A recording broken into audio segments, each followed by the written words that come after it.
Qu'en est-il du plaisir dans l'activité artistique?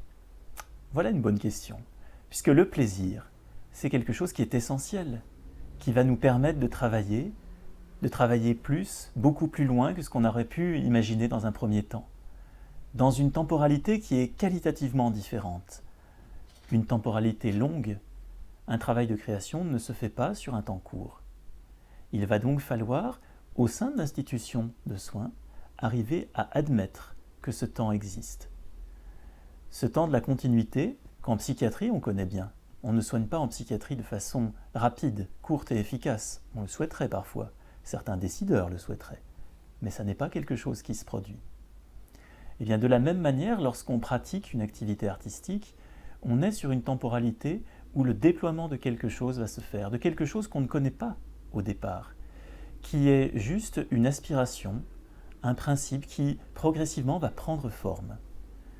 C'est là que l'altérité qui est la nôtre, celle que nous hébergeons en nous-mêmes, va arriver à se montrer progressivement et qu'on va prendre conscience de capacités que l'on ignorait, que l'on va développer sa confiance. Car dans le plaisir, il y a un lien de confiance, confiance envers soi, mais aussi confiance envers les autres avec lesquels on travaille. Pensons à une activité comme le théâtre. C'est un lieu où la confiance se développe par l'intermédiaire du rapport entre deux corps, entre de multiples corps qui travaillent ensemble.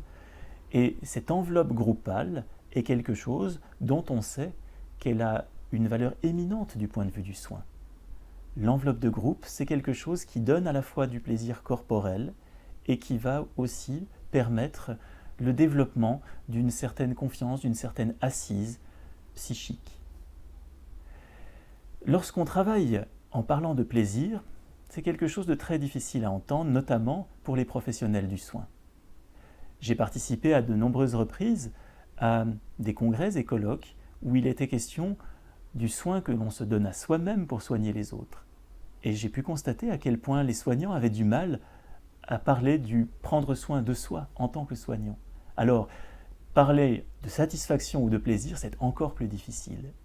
Et pourtant, cela fait partie intégrante du travail. La satisfaction montre que l'on peut être dans une certaine réciprocité par rapport aux personnes dont on prend soin, qu'on va recevoir aussi d'elles.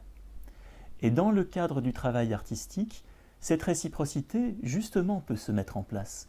On n'est plus dans un rapport ordinaire, accompagnant, personne accompagnée, soignant, patient. On est dans un rapport entre personnes où chacun peut véritablement donner de ce qu'il est. Et c'est ça qui conduit progressivement à la découverte de soi à travers la confiance et le plaisir.